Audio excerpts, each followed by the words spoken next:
गौतमी पाटीलच्या कार्यक्रमाला पुरुषांप्रमाणेच महिला देखील तुफान गर्दी करतायत। आता तिच्या कार्यक्रमासाठी महिलांना तब्बल 40% सूट देण्यात आली आहे। महिलांमध्येही वाढली गौतमीची क्रेज।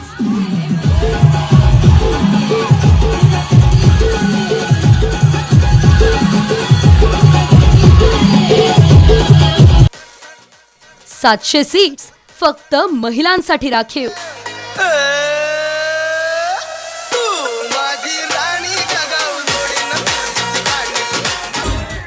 नाशिकमध्ये गौतमीचा नादखुळा कार्यक्रम।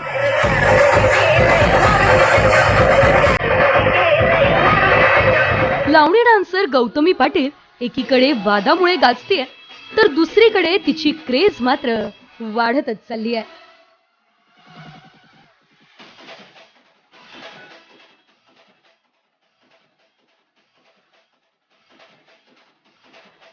नाशिकमध्ये अँब्युलन्स निधीच्या संकलनासाठी गौतमीचा कार्यक्रम होणार आहे। चौका चौकात तिचे पोस्टर्स लागले आणि या कार्यक्रमासाठी एकाच वेळी 700 महिलांनी बुकिंग केलं।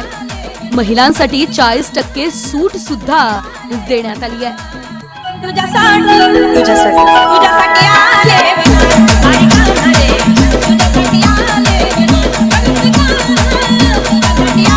महिलांचा रिस्पॉन्स चांगला आहे। सकाळी आम्ही घोषणा केल्यापासून 150 ते 200 महिलांनी तिकीटं घेतलेले आहे आणि त्यांच्यासाठी स्वतंत्र आसन व्यवस्था इथे महिलांसाठी वेगळी आम्ही ठेवलेली आहे। गेल्या आठवड्यात संगमनेर तालुक्यात तिच्या कार्यक्रमात चक्क मुली आणि महिलांनीही ठेका धरला। महिलांचा तुफान प्रतिसाद पाहून गौतमीही स्टेजवरून खाली उतरली आणि मग काय नुसता धुरळाच उडला।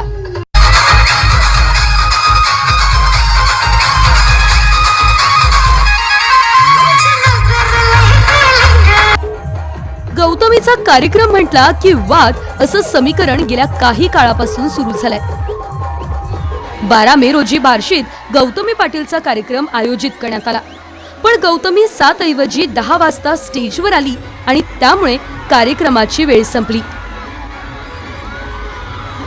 पोलिसांनी कार्यक्रम बंद पाडला आणि ही फसवणूक केल्याप्रकरणी आयोजकांनी पोलीस स्टेशनमध्ये तिच्या विरुद्ध तक्रार दाखल केली। तिथून जाणून तिने उशीर लावला। 8:30 पावणे 9 वाजता कार्यक्रमात येऊन तिने बरोबर 9:56 फक्त एकच गाणं केलं आणि एक गाणं करून बरोबर 10 वाजता पोलीस बंदोबस्ताच्या पोलिसाच्या आदेशाने कारवाईमुळे कार्यक्रम बंद करण्यात आला।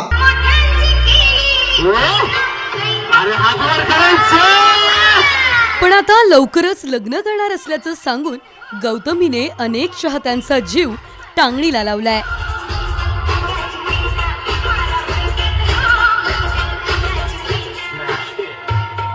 तर काही विचार नाहीये लग्नाचा, पण ज्यावेळेस लग्न ठरल ना त्यावेळेस मी तुम्हाला सलमान खानचं झाल्यावर करताय का पत्रिका? सलमान खानचं झाल्यावर पत्रिका दे या आणि लग्नात पण गोंधळ करून जा। मॅडम सलमान खानचं झाल्यावर करताय का लग्न? सलमान खानचं लग्न झाल्यावर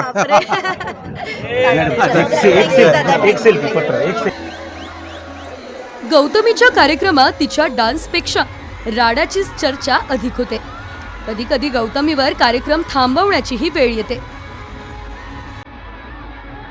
तिच्यावर अश्लीलतेचेही आरोप झाले, तरीही या सगळ्या वादांना गौतमी पुरून उरते।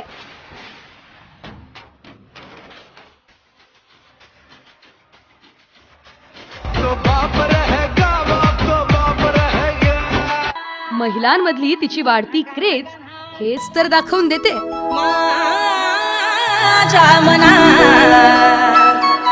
ब्युरो रिपोर्ट, साम टीव्ही न्यूज।